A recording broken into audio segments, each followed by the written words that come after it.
Assalamualaikum warahmatullahi wabarakatuh.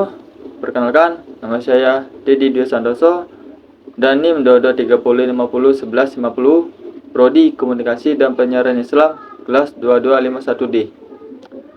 Tujuan saya membuat video ini untuk memenuhi tugas ujian tengah semester Komunikasi Interpersonal yang diampu oleh Dr. Vivi Asmawati MSI. Harus saya akui kadang-kadang saya down juga kan. Gue udah niat baik, gue masih dikerjain. 5, 4, 3, 2, 1, and close the door. Pak Prabowo lo yang datang lo, luar biasa. Pak, siapa? Siapa? Udah berapa tahun kita ya? 20 tahun kita Pak, terakhir kali ketemu 20 Pak. tahun ya? 20 tahun lo Pak, Bapak masih ingat lo Pak. Masih ingat ya? Dalam video ini saya akan menganalisis komunikasi interpersonal yang terjadi antara Deddy Corbuzier dan Prabowo Subianto dalam suatu video yang diupload oleh Deddy Corbuzier di salah satu podcastnya. Sebelum saya menganalisis komunikasi interpersonal yang terjadi antara Deddy Corbuzier dan Prabowo Subianto, saya akan menjelaskan apa itu komunikasi interpersonal. Komunikasi interpersonal adalah komunikasi tatap muka yang terjadi antara dua orang yang memiliki reaksi secara langsung, berlangsung secara verbal ataupun non-verbal, dan memiliki sifat yang unik. Mengapa disebut unik? Karena komunikasi interpersonal memiliki 3 hubungan. Yang pertama, afeksi. Afeksi adalah hubungan saling memberi dan mendapatkan kasih sayang. Seperti yang kita lihat, Deddy Corbuzier menanyakan suatu kepada Prabowo tentang pemilihan presiden persaingan antara Prabowo dan Jokowi. Nah ini Pak, ini saya tuh penasaran pengen nanya ini ke Pak Prabowo, dan saya yakin juga banyak yang mau nanya. Kok Bapak mau?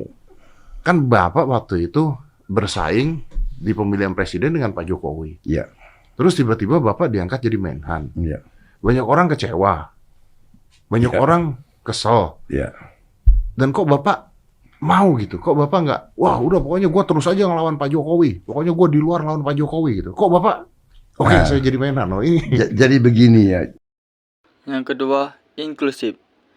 Inklusif adalah keinginan untuk menjadi orang lain atau ingin menjadi bagian dari kelompok sosial tertentu.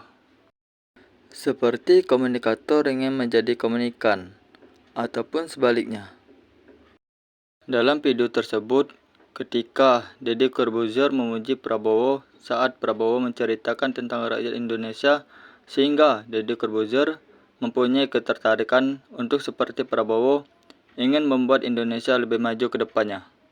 Jerih payah dia. Masa kita yang sudah dikasih pangkat, dikasih kehormatan, dikasih apa? Malah ribut ya. Wah, mau ribut juga. Itu aja. Wah, saya bangga saya jadi Menteri Pertahanan, benar nggak? Iyalah. Bangga, benar nggak? Iya bener. Iya kan? Ya pasti. Iya bener. Jadi, Keren. Yang ketiga, kontrol. Kontrol adalah kebutuhan untuk mempengaruhi orang lain. Bisa kita lihat di video ini, saat Deddy Corbuzier menceritakan anggaran dana untuk Indonesia itu sangat kecil. Sedangkan dibanding sama negara Amerika yang mempunyai anggaran dana yang lebih besar dibanding Indonesia. Pak, kalau ya, 1.700 jadi, triliun. Itu belum disetujui. Belum disetujui. Masih ya.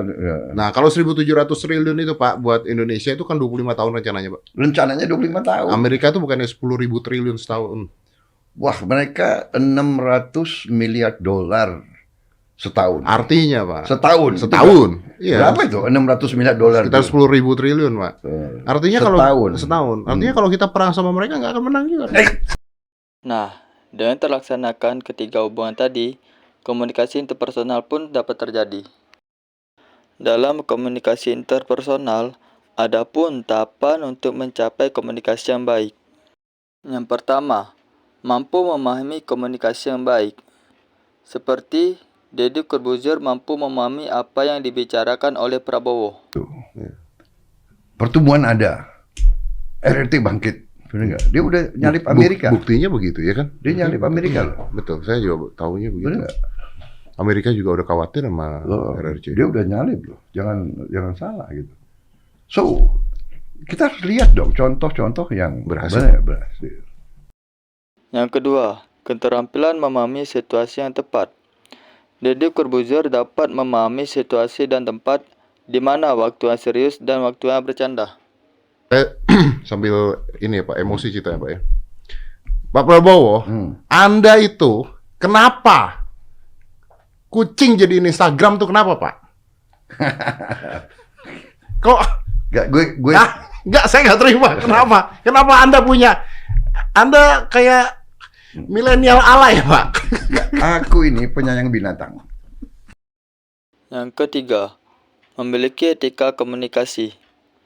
Bisa kita lihat dalam video ini, Deddy Corbuzier sangat menghormati Prabowo di dalam podcastnya. Aja gue kan gak ngerti. Mungkin Anda tidak dendam, tapi dia dendam pada Anda Pak.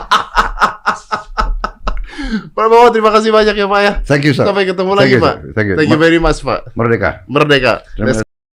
Dalam jendela jauh hari, komunikasi antara Deddy Corbuzier dan Prabowo Subianto telah mencapai posisi aman. Prabowo memandang Deddy Corbuzier secara positif, begitu juga sebaliknya. Dengan begitu, konsep diri pun terbentuk dan self-disclosure pun tercipta. Komunikasi tersebut menggunakan model interaktif.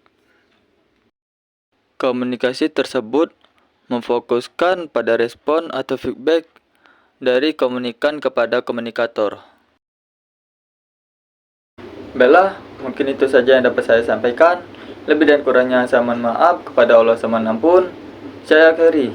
Wabillahi taufiq wal hidayah. Wassalamualaikum warahmatullahi wabarakatuh. 4, 3, 2, 1 and close the door.